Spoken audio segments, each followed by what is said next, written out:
It's the African American Museum of History or something. I don't know. I was working at GW. I have a great fondness for all those people, but you know, one of the old timers there, we was having lunch.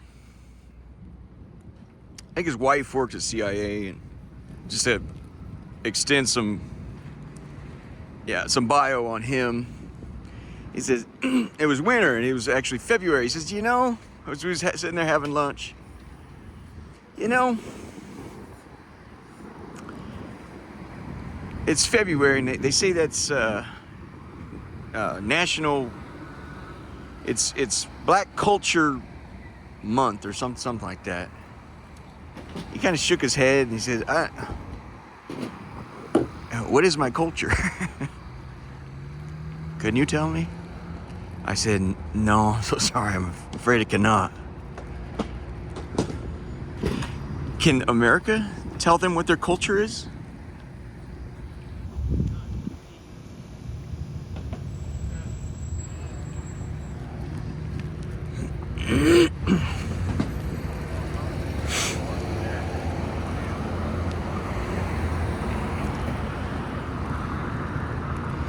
Coming over here to the Smithsonian Museum of American Wham Whams and Zoom Zooms. Cheat tricks and fucking gimmicks. I've never really liked coming in here. I've never taken an interest in it. Even the black one too. It's just no interest. Basketball shoes and pianos and shit. I don't know. Although I do like fine art, right? So last night I found out, however, that there's a camera in here. Now, do you guys remember, the older generation certainly will, the Zapruder film? That is in 1963, November 23 of 1963, a man down by a park in Texas was running a brand new 8mm, Super 8 or something like that, right? The old type, tick, tick, tick, tick, tick, tick. The film ran in 25-foot increments. He was excited to use his camera that day. He'd only used it once before, and that was to film. It was silent film. Film his grandson digging for earthworms near his tree in the backyard or something. This is something, you know? This is just something. That young boy will grow up to be a man, and he will show his kids, this is me digging up earthworms, you know, being silly in the lawn as a little boy. Don't that look like you? Or, you know, whatever. It's just a phenomenal, yeah. Yeah, I think in Africa, there were some people who were afraid, they didn't want their picture taken because they thought you were stealing their soul, you know. There was a lot of things we had to learn, but the Zapruder film, so he takes his camera, his last name is Zapruder. Bill William Mac or Buddy, I don't know. His last name is Zapruder though. He ran his Super 8 that day because the presidential motorcade was going to come through. President Kennedy in his motorcade, in a convertible.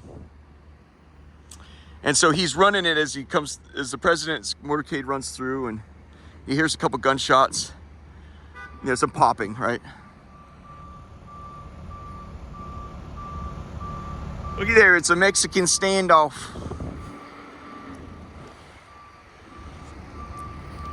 It looked like Warpinski there for a minute. You didn't know what you're in for there, huh, buddy?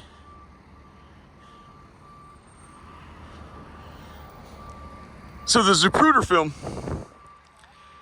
is of Kennedy getting his head blown off. They only had one. There was a lot of filmmakers there that day, but there was only one that caught the whole event, start to finish. The whole confusion, Kennedy grabbing his neck like, hey, something like, you know, a bee just stung me, and Jackie doing her thing in the pink dress. Yeah. In fact, the government would offer to purchase it, and it was in the 60s for $3 million. That's a mountain of money in the 60s, right? And they argued, well, it's not just information. You're not buying just information. You're buying art. Jackie in her dress, it's a historical event. We want upwards of 20 or 30 million, something. I don't know how that got That now is at, so this is going to be archives. This is not archives. This is where NATO met when I was up under their ass. Archives is right there. I just found out there's 2 archives building, one in College Park by the University of Maryland, where we went to that football game a couple weeks ago. So this is the flagship store, National Archives. They have a much bigger one, and which glass and, yeah, this has beautiful Corinthian columns, glass and steel up in College Park. That is where the Zapruder film is being kept, and the camera is being kept that day. Mr. Zapruder never wanted to pick up the camera again. He says, I'm horrified and traumatized by what I've seen. I don't want to use that thing again.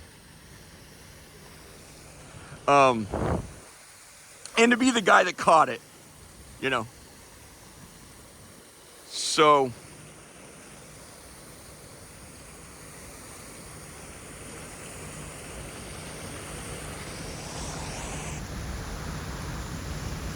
in fact, I asked Warpinski, I said, do you know about the Zapruder film? You know, the historical historical film. It's the one you see in every movie, played back and forth. And that bullshit conspiracy theory one, that big one that was made in Hollywood about there's another shooter, there's no other shooter. In fact, the United States government sealed the records for 75 years, which for a lot of lunatics, of fringe idiots, they see that as more evidence that the government is lying. It's the exact opposite. They don't want you digging through that shit to find more reasons to come up with more conspiracy theories about what happened that day. The United States of America, the government does not want anyone to believe that one individual could do that much damage.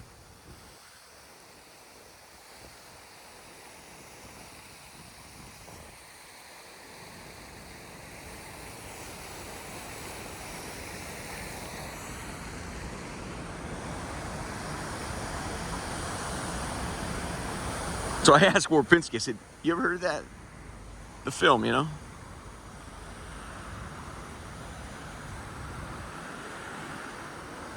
I said, we come up with a name there. I said, in fact, this is so important, I consulted Mother Mary on this.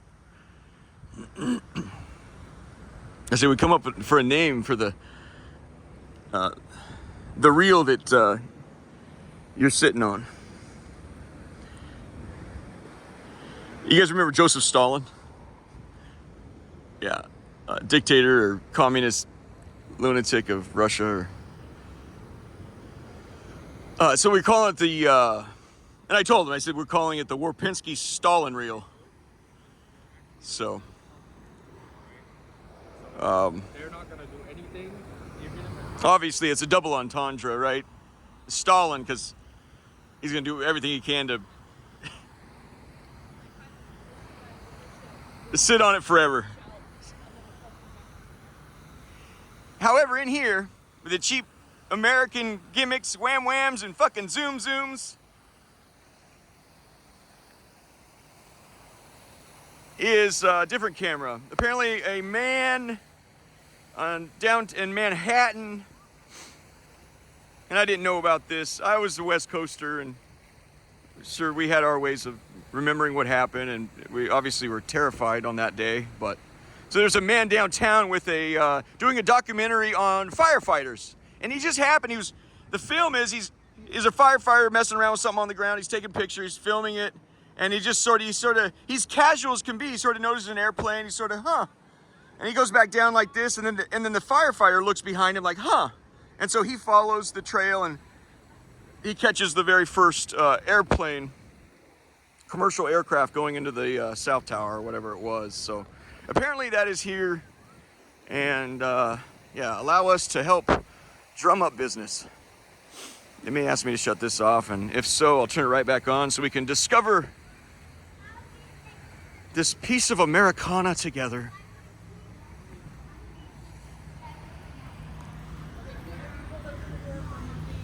That'd be awesome. One get one door, one get the other. Pull, Mom. Use your strength.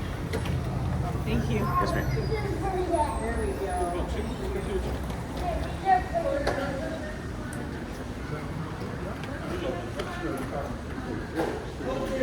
Even better. Even better. Whoa, sorry.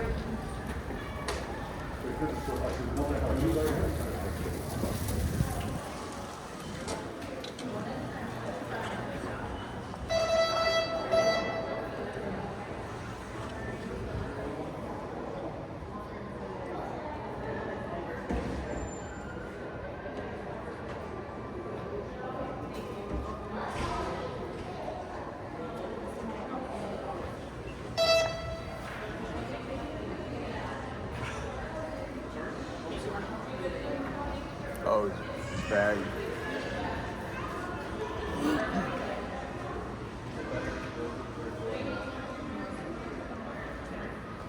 And damn it, pick up your fucking skateboard. I'm sorry. It's a circus, you guys. You know, my family was very enchanted. It was the idea of America and what it was blooming into was something very much that my family wanted to integrate as a part of their identity. Freedom and being cool, Beach Boys, surfing, fucking baseball, Route 66. We all lived and born in Southern California. It was our thing, was Americana. In an interesting way too, we cannot, my family, the idea of racism is so abhorrent to my family, we can't even comprehend it. There's a beautiful naivete with my family. I would say they're so ignorant on the matter, it's almost beautiful. Like they cannot see race. They just see another human being. We all have our own sins. I beat the dog shit out of my own family, so. Look at that as a violin, though. Look at that, that's something.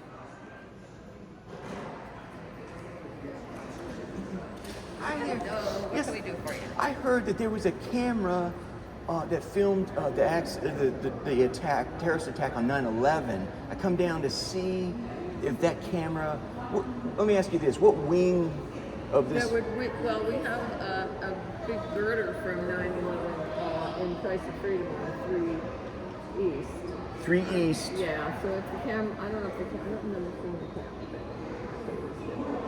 And then I don't think there's a camera, but there's a smaller exhibit on 2 West behind the escalators about Latinas reporting the news. And there is a piece, there's a signpost from 9/11 there. But more likely to be It's more likely in Price of Freedom. Price of Freedom, 3 Freedom, 3 East. 3 East. Thank you so much, ma'am.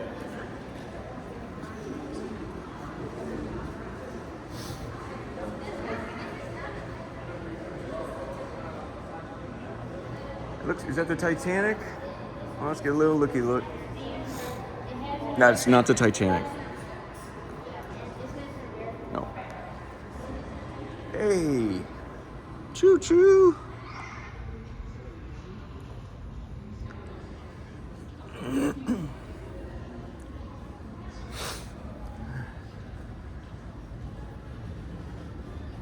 All right.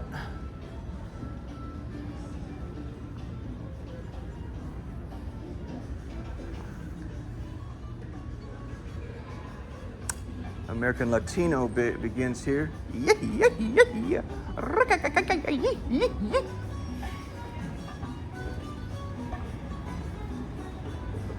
Hey, we'll just do a quick thing here. Look at this. When I was a kid, my dad owned a trucking company at the time it was called 5 County Distributing.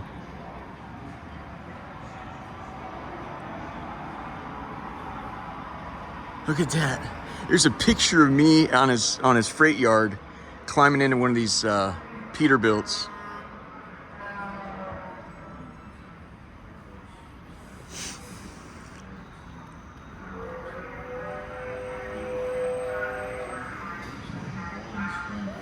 Look at that. It is Peterbilt.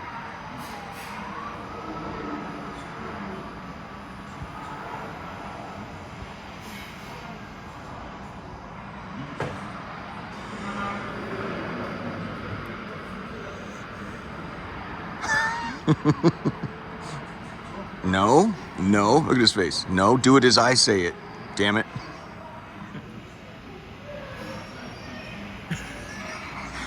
The pouty look is, no, you fucking prick. Do it as I said it.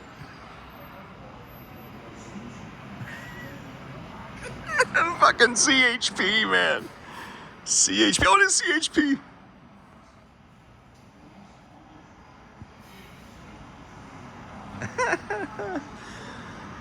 California. Somebody asked me they're going to California. I said, he said, what can I do for fun? I said, there's a lot of stuff that's fun in California. It will surprise you. They have 5-6 lane highways in each direction. You can do 120 miles an hour and nobody will bat an eye. I'm not kidding you. I had the cruise control set on 91 going from Eugene, Oregon to down to LA, well, Riverside, which is east of LA, Inland Empire. I was being passed by everyone at 91 miles an hour. I was being passed by everyone, including the CHP. They roll down there. They fucking roll. You know, and that was one of the things is the soul loves movement, and what is more American than automobiles? You know, we just didn't know what the kind of destruction. One of the things that black man doesn't know, like he comes onto that train, he's pissed off, this and that.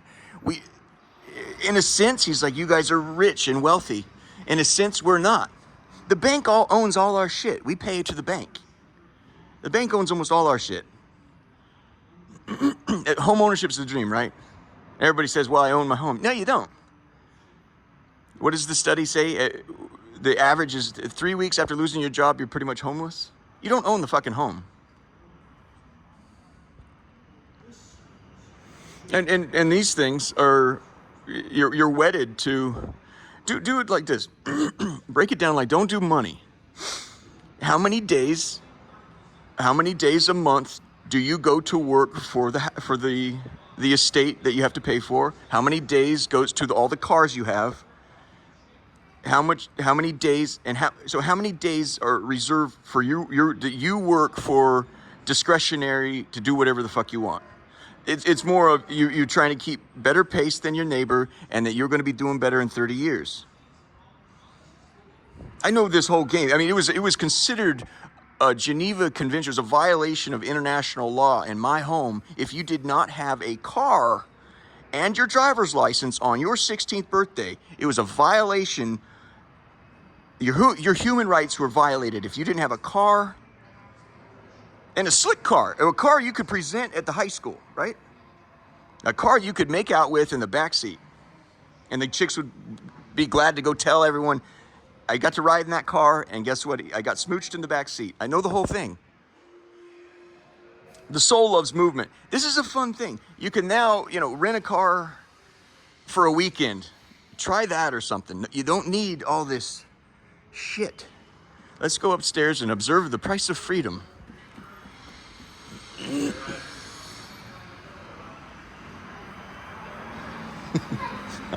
I can't get over this. I can't get over this, the look on this guy. I said to the left, motherfucker.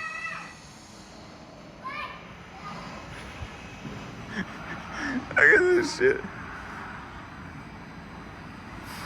That's pre airbags, right?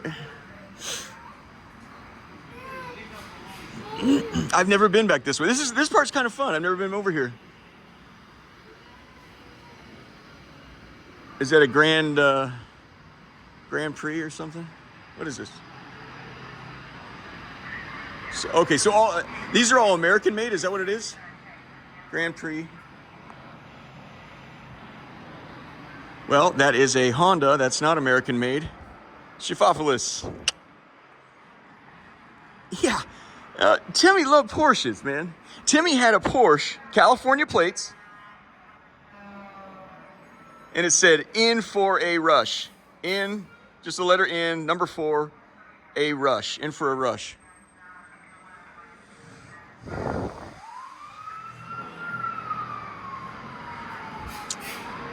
That's not American.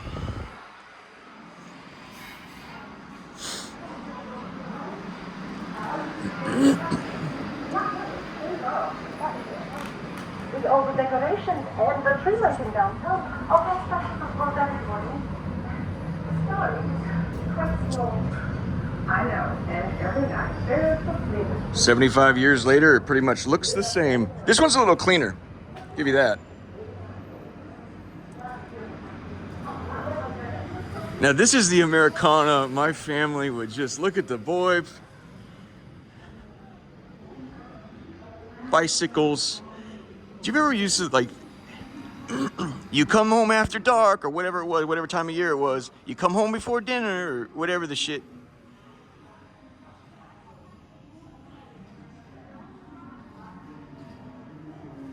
We had the station wagons, the surfboards, which I think you call the ocean toys and stuff.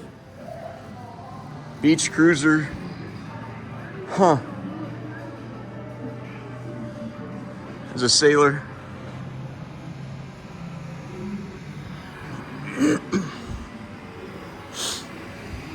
Okay, let's go upstairs. I mean, this is cool. So it's Chrysler's and yeah, Kevin came over to the house one day. We all had motorcycles and Wham Whams and Zoom Zoom. Kevin came over with a real heavy, I was 16, came over with a big motorbike. He says, Kevin said, my cousin said, why don't you take it for a ride? And we're real libertine with that sort of stuff. And my dad came over to me as I was getting on it, firing it up. He says, son, I've been on a bike this size. If you wreck, you're gonna be dead. And if you don't die, you're gonna wish you were dead. Have a good time.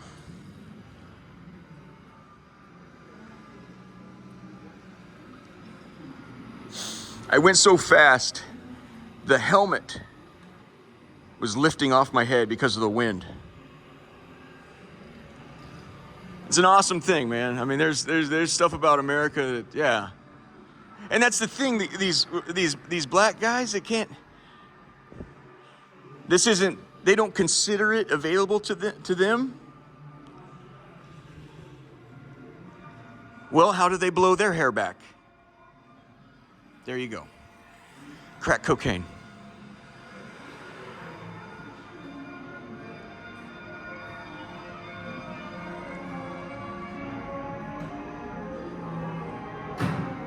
Yeah. Oh, yeah. Yeah, we went the full gamut. Like America did. We had a trucking company, and then we had a car lot.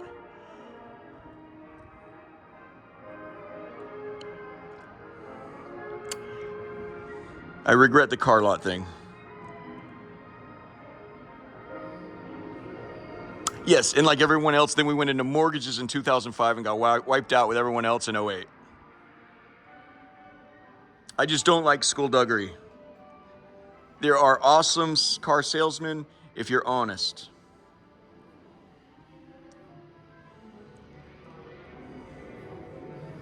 This is what they call the fishbowl. The sales manager's walking in the fishbowl. All right, I got that right? Oh, Sandy Boulevard. Dude, you guys, Portland, Oregon, Sandy Boulevard. Am I right that this has been turned into Powell's bookstore? One of the biggest bookstores in the world. It used to be a car dealership. It's an entire block long. My ex-girlfriend got me a birthday gift from there. It was a book, even Bill Clinton's read it. It's called Meditations by Marcus Aurelius. All I can tell, I haven't talked to her in 20 years, or 10, 15 years. All I would say is, loved the book and I never stopped reading, so.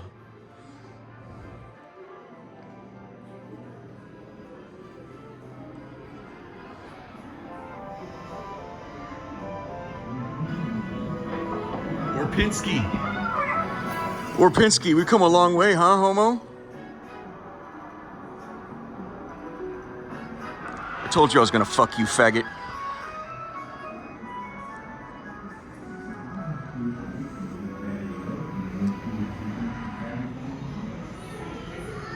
You ain't that America. You and me. Ain't that America? Something to see. Little pink houses for you and me.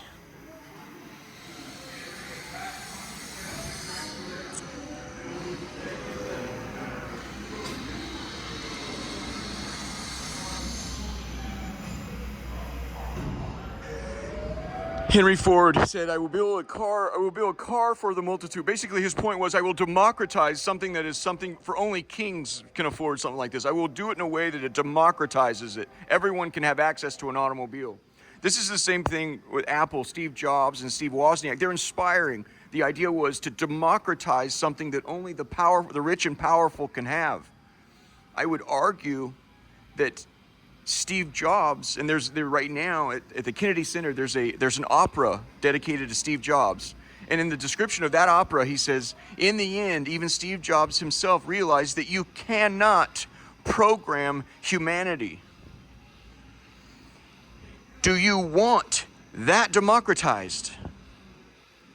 Do you want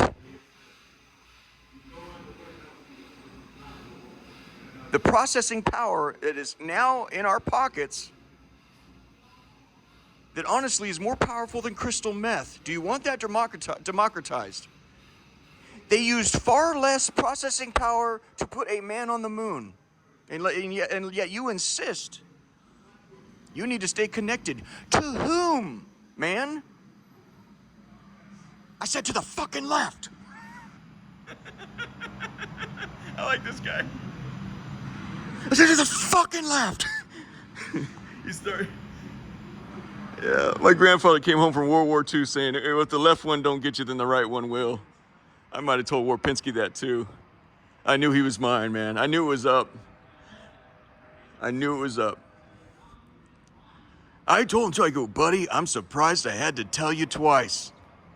After I whooped his ass, I said, I'm surprised I had to tell you twice.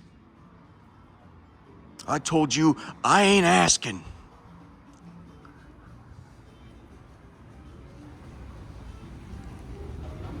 Oh. It's kind of an American thing to break a few rules, you know what I mean? Went through it. Can I go up here then? You're not told to go through yet, Jay. Okay, should I go back then, or can I got it. Thank you so much, all right.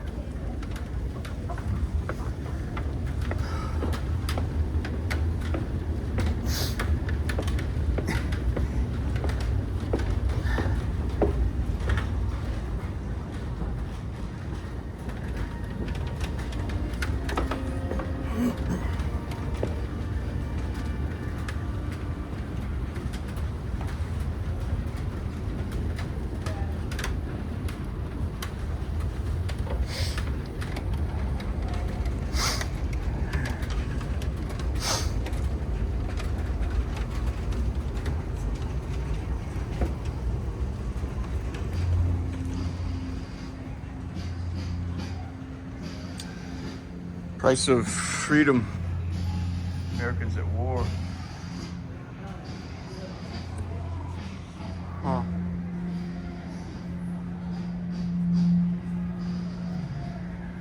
Let's try to make it quick. I don't think it doesn't appear this would be something that would be here. I don't.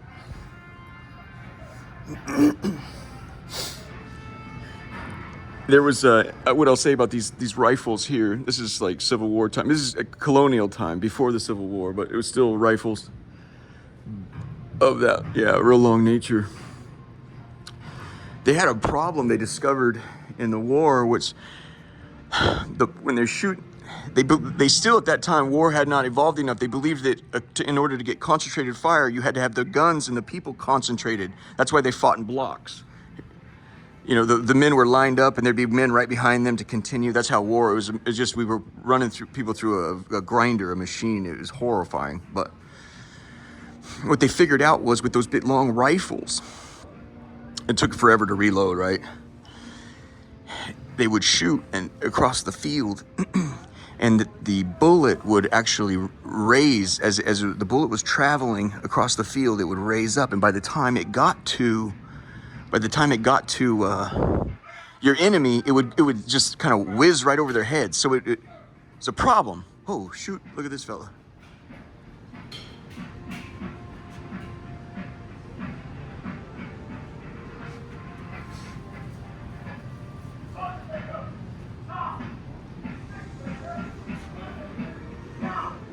Well, maybe it's not all cheap wham whams and zoom zooms. I'm sorry, I've never been up here. I've never seen this, you guys. So anyway, there's a story told during the Civil War. The guys in the South, as the battle was, the men were approaching, and they call it seeing the elephant. If you've seen the battle, you've seen the elephant. As the men approached, they were praying as fast as they get together gear, and the last thing to do before you kill each other is you pray. And so they were praying, and he says, he's praying the prayer, these guys are getting ready. They're locking and loading. We're panicked. We're like panicked. Finish the prayer. and so at the very end, he goes, and in Jesus' name, aim low. Instead of amen, he says, aim low. That's what the thing, they had to shoot basically at their ankles or their kneecaps to get it to raise up to hit you in the head. In Jesus' name, aim low. Now tell me that don't look handsome, right? Oh, it's George Washington.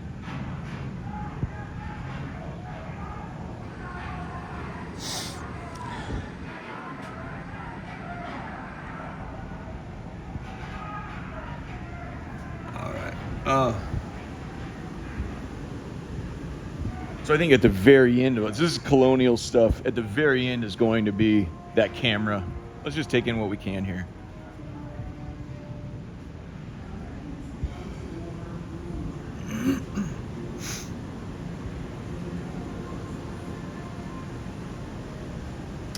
These were usually 12-year-old kids. They were very proud to be a drummer. And a flute, huh?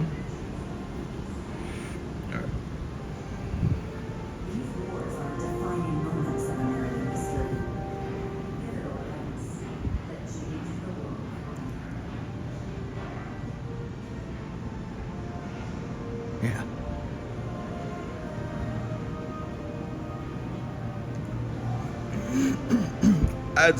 Let's get going. Wars of expansion.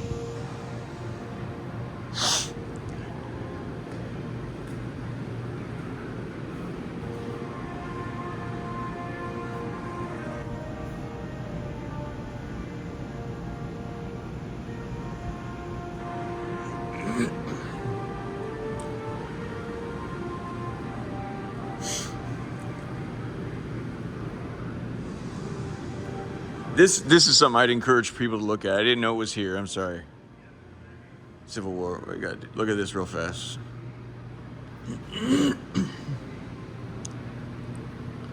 Oh, Medal of Honor.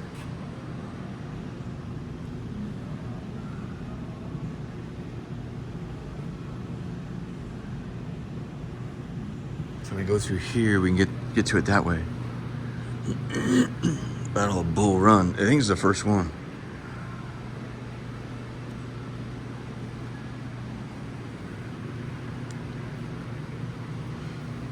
By the end of the war, the North had, kind of like the Last Samurai. You know how the samurai is proud to be a warrior, and at the end of the movie, they finally get their Gatling guns. They just machine guns. They mow down the warriors.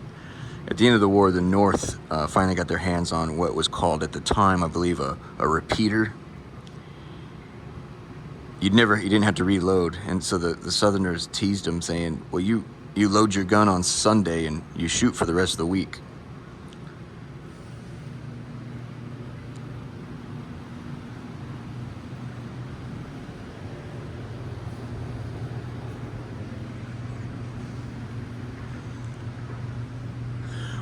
What I'll say about excuse me. What I'll say about amputation. Yeah, this is what I'll say about that. Trust your instincts with things. They believed honestly that. Oh my gosh, dude!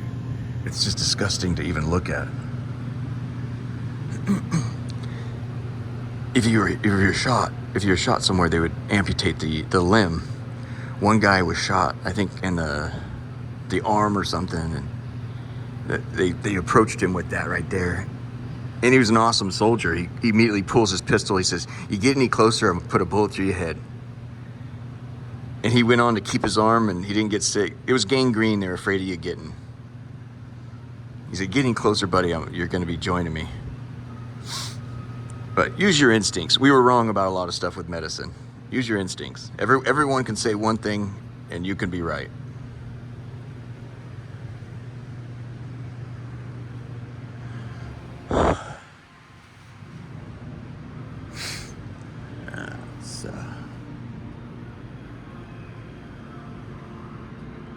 Okay, so this is in the house that Lee surrendered.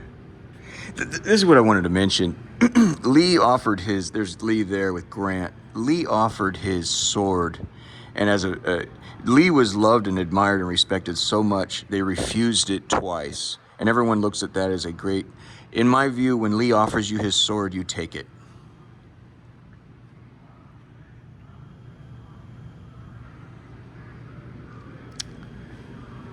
He said, I'm beat, and you're robbing him. You're robbing him. But I know you're trying to extend him. He's an unbelievable man. You're trying to extend him great dignities and respect. You take his sword.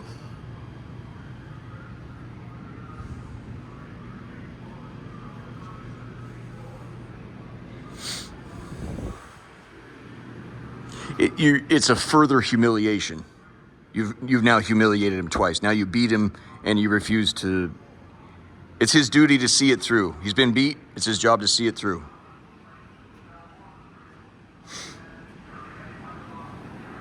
Now he returns home with dignity he's not entitled to. You take his sword. Where's Medal of Honor jump?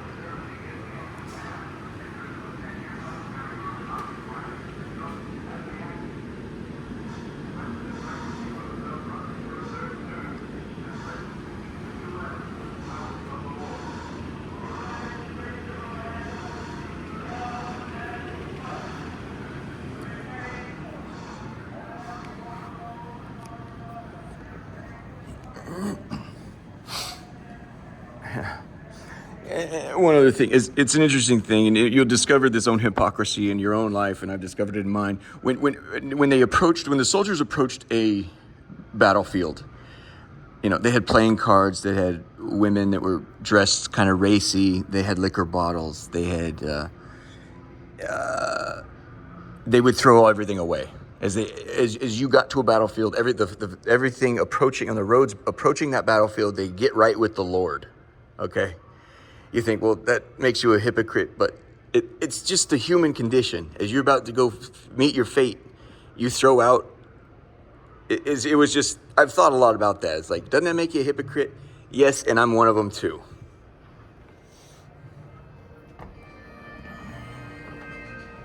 There you go.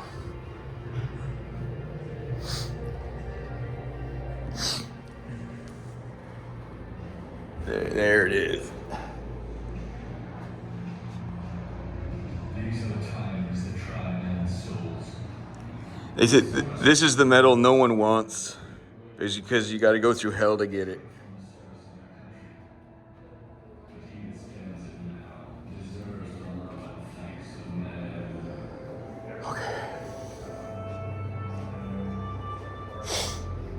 Usually when somebody gets one like this, it's an automatic thing that they get to sort of write a book. And it's completely understandable if they never want to talk about it, if they never want to talk about it again. With what this country is going through, I had to ask myself, if not me, I can't just keep pointing the finger at the next guy.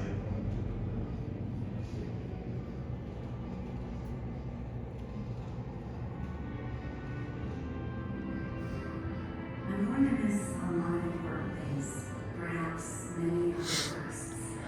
Birthdays, holidays, all that good stuff.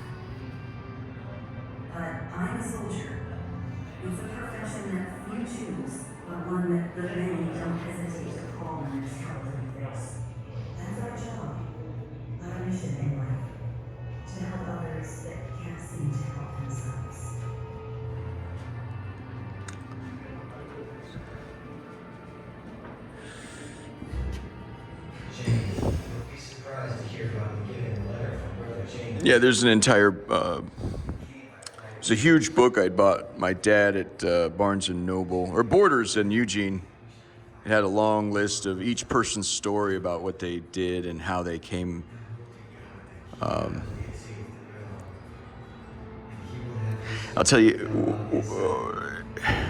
to help you give some insight as to why would, JD, why would you ask for something like that? Why, I got a lot of, the first answer is none of your humping business. Number two, the second reason is, I'll give an anecdote.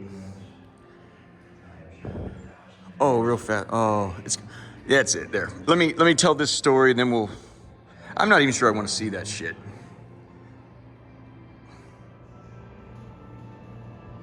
Let me tell a quick story and.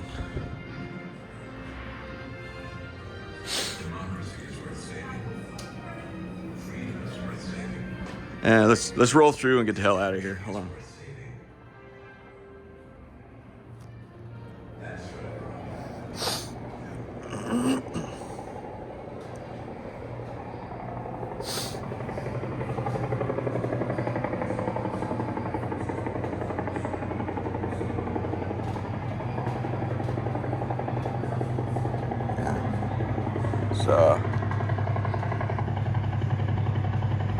It's the medicine for a war zone. This is gonna be Vietnam. I've not read a lot about Vietnam. You guys, is it correct that it was a French fucking colony? I have colleagues and friends and family that went there and got fucked up.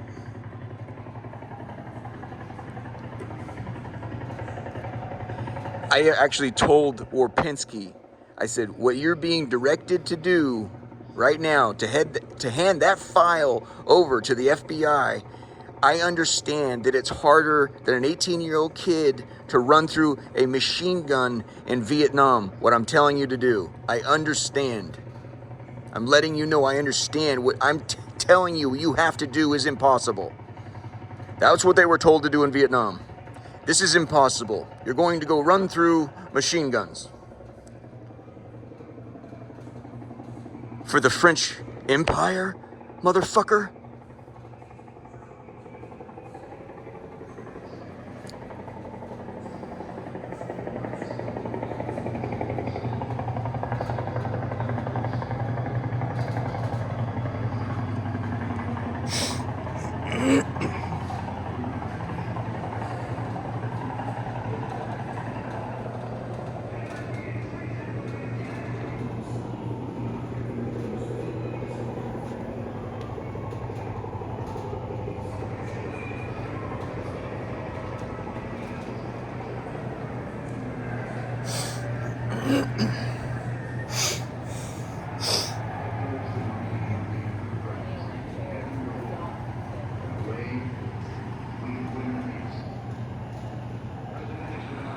Is this a Huey? I believe that, I don't know for sure, but I think they named the Huey after Howard Hughes.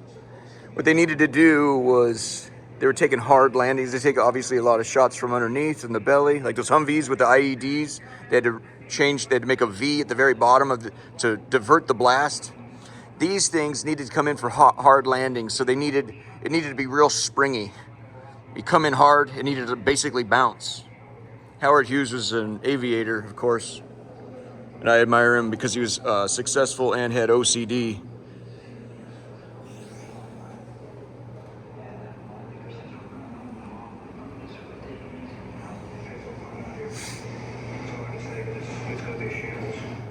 This is what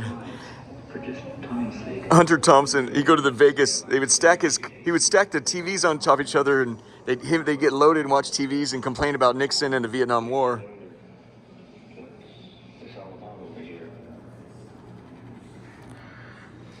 It's rather hilarious. No, it's not hilarious, but Is at hand.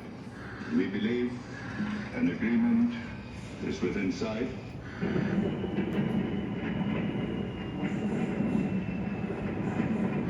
I have asked for this radio and television.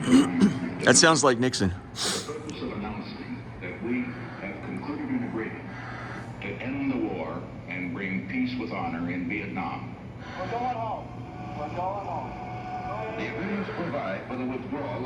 American troops in Vietnam and the release of all Americans who are prisoners of war.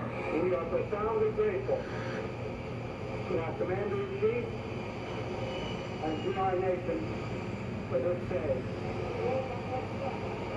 God bless America. Wow. That's hard stuff.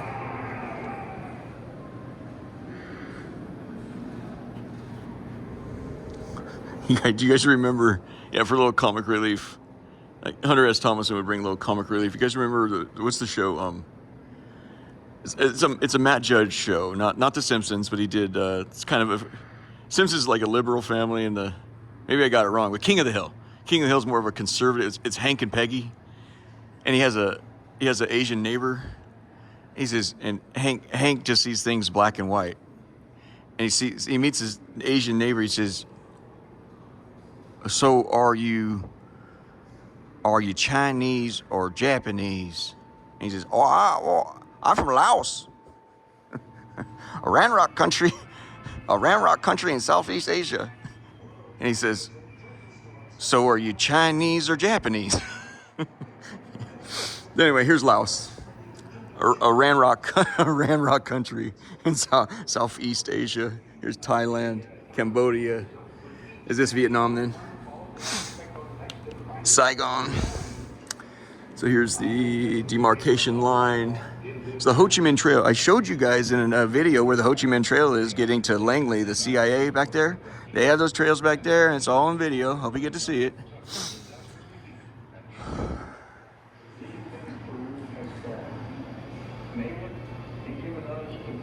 Huh.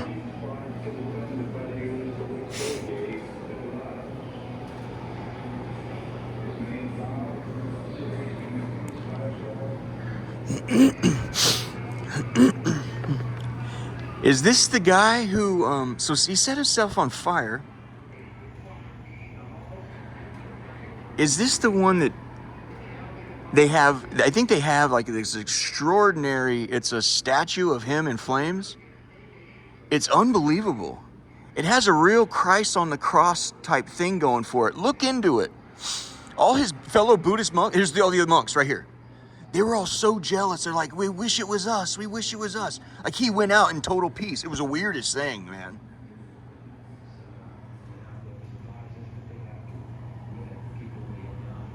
And I'll say, for my family, you need to know this. It's like, why did JD not kill himself? First of all, that was never in the, with Mother's help, Mother Mary's help, that was never in the cards. And psychologically, I do not have, I've looked it up. The people with this sort of a narcissistic personality disorder, they don't have a high suicide rate. What happened to me, if it had happened any different, it's possible I would have considered it, but I never got there. And that's what it said. Hunter S. Thompson says, you don't know. The only person that knows where the line is the asshole that went over it. And he's no longer here to tell us where the fucking line is. You know what I'm saying? Everyone else throttled back or they never got to that line. So we don't know where that line is. It's possible. I could see the way it would happen to me. I think any sane individual would kill themselves. What Laura didn't know is I'd been planning this forever. For years, I was in real estate, hotshot, doing this and that, women just, I had, at some point, honestly, I understand maybe some of the complaints, but I also had fucking groupies, man. Some of you girls were just fucking hanging on. Like, dude, if you're like, come over to my house that often for like that many years in a row, and I haven't made a pass at you, move the fuck on. You're waiting for me to get drunk and get stupid. I'm so sorry for all my sins. That's why I asked Jesus to punish me from all my sins. I really am sorry. I had to go through a lot to realize I'm a fucking douchebag. And I really fucking mean that. And that's why I said, hang me up. We have company here. And I don't want to scare the kids coming up behind me here. But, Laura did this. Laura did this to me. What she didn't know was, as Jesus says, it was your birthday. You want to move past the audience. Jesus says, It was in this St. John of the Cross. He says, if all I'm into is crucifixion, what were you hoping to hear? You think I'm going to go my entire life studying this stuff and get to the end and he tells me, well, it's all about crucifixion. And I'm going to back out? I've been searching for this my entire life.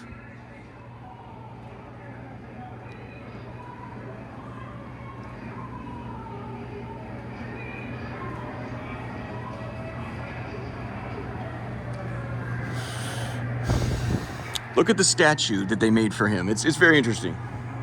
This is the happiest day of history, you know. They were jealous. Yeah, his buddies were jealous of him. But that's the hard shit. You're wanting to know where's the hard shit. Where's the big mountain to climb? Where is it? Is it Mount Everest? Is it this? Is it that? Buddy, look no further, fella. You found it.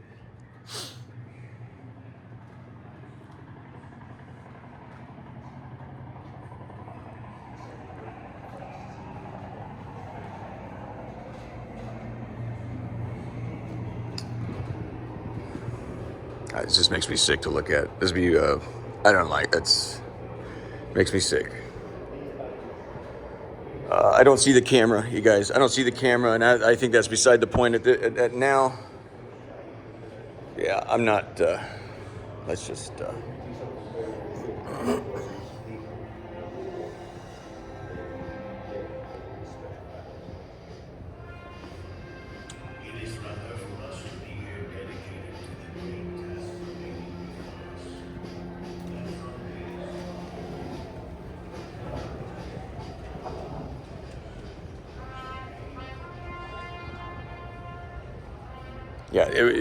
Laura, one of the biggest checkmates in history. I have to argue.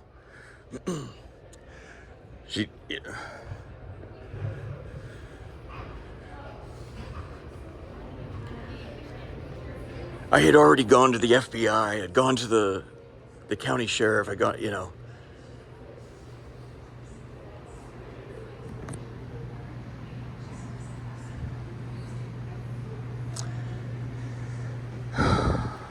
And I said,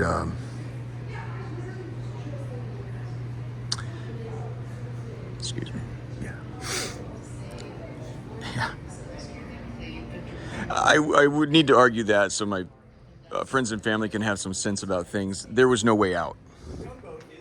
I had gone 3-4 years trying to find a way out, an alternative.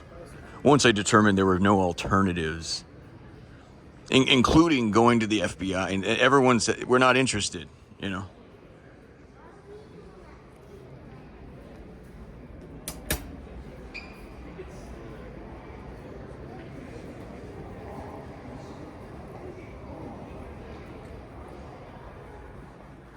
Well, that's when I saw an opportunity.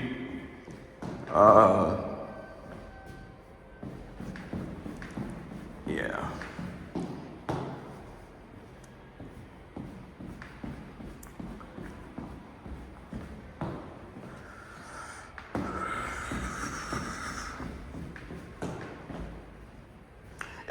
Let's just get right to it. So she soaks me in jet fuel and sets me on fire. I did not know.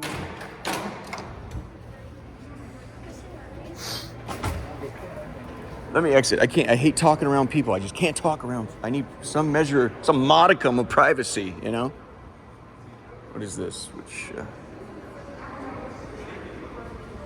SS douchebag.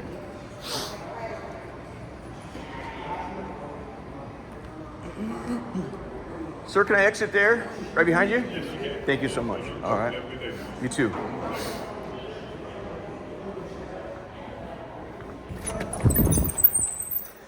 Yeah, some rules you can break. You don't want to walk up behind a cop. You'll scare the shit out of him.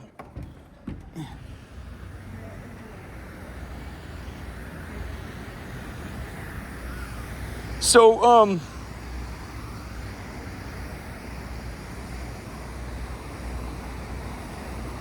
when I offered the deal to Jesus to hang me up for what I had done with the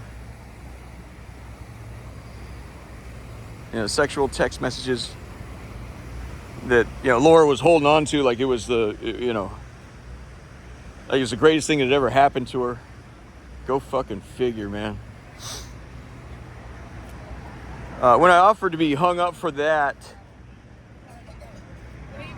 I asked for a sacrifice for the salvation of my friends and family and my loved ones, the people that got involved in this demonic bull crap, and all my enemies. I said, I brought every monk or Buddhist or every friar or priest discovers, hey, in my life I introduced sin into this world. It's something of a jackpot to realize, hey, I can reverse some of that. Here's an opportunity. Can you hang me up for what I've done, and help out the people that got caught into this sin, and the people that I've helped. For whatever reason, Laura felt injured by me. We never met, but she felt injured enough to. I think she saw that she wrongly appraised that I would make a good victim, but and I get my crucifixion in the process. Those mortifications, when your back has been lashed like Christ was, when you've been scourged with a cat of nine tails. You know what the cat of nine tails is, right? It's the whip, the Roman whip before crucifixion, or before, I don't know how that works, but they whip you, and immediately blood starts pouring. I mean, it's because the cat of nine tails. It has 9. At the end of the whip is 9 cattails, and at the end of the cattails is tied into the tails is glass, rock, nails, different, the exact opposite of what should go on skin. And so the 9 tails shred your skin and back and bone. You get a nail that sticks into your side, and they rip it back out. And the idea is a crucifix is a mortification. Well, you're rarely going to think about $5,000 sofas again when your back is scarred up like that. There's an interesting, the mortifications and then the science behind all that. Well, that's the path rarely chosen, right? Because it's too difficult. And right now in America, what's hot stuff is what's fun and what feels good. And so I didn't say wake up one day and go, hey, I would like to try this. I had a great fun life, and Jesus wrecked it, and I said, all right, I'll go with you. What are we doing? He said, just wait right here. And so I became a janitor, and I worked for years as a janitor waiting, and I read. The only thing I gave myself liberty to do is read books and think. I didn't know really at the time, Daniel-san, I was being Miyagi'd, I didn't know it. At the times, I had full-blown screaming matches at him. What am I doing here? No, you'll paint fence, up, down, side, side, wax on, wax off. Man, I went nuts on this guy. What am I doing? And at the whole time, you're like, Solomon says in the Old Testament, hope deferred makes the heart sick. That's known world over, man. I could be finding love that I never got as a child. So he calls it, I was building a boil, You exploded me like a freaking boil, a giant pimple. So I just sat there and waited. It's his work, and I would say that with anybody that's fallen into their own sins, whether it's Warpinski or Laura or I have to understand. I have been in the same boat as them, and that's why I talked to Warpinski like I did. I said, there was a great deal in the way I've talked with Laura. There's a great deal of love and understanding there because I know what it's like to be caught in fucking sin. Now, obviously, it's helpful to look at the other cocksucker as he's the worst cocksucker. You're a worse sinner. It makes me feel better. I'll never get over that. When I found out Laura and all these war crimes and stuff, the first thing when Jesus informed me, I gave him the exact Mr. Miyagi answer he was looking for. He told me about the war crimes. I said, I immediately responded. I said, I hate myself that I feel better about my own sins because of what you just told me. That's the right answer. We use other people's sins to mitigate and console ourselves. Well, I'm not that cocksucker. One of my friends once said years ago, well, if JD's going to heaven, I know I am. Buddy, don't compare yourself to me. And that was 25 years ago, as a time gone by, as a different man. But you never want to find yourself, well, Laura did this. I don't know what decisions the devil put her to. Warpinski and the Marine in the United States of America. I don't know the trick to beset the United States of America entirely. I can't judge them, is my point.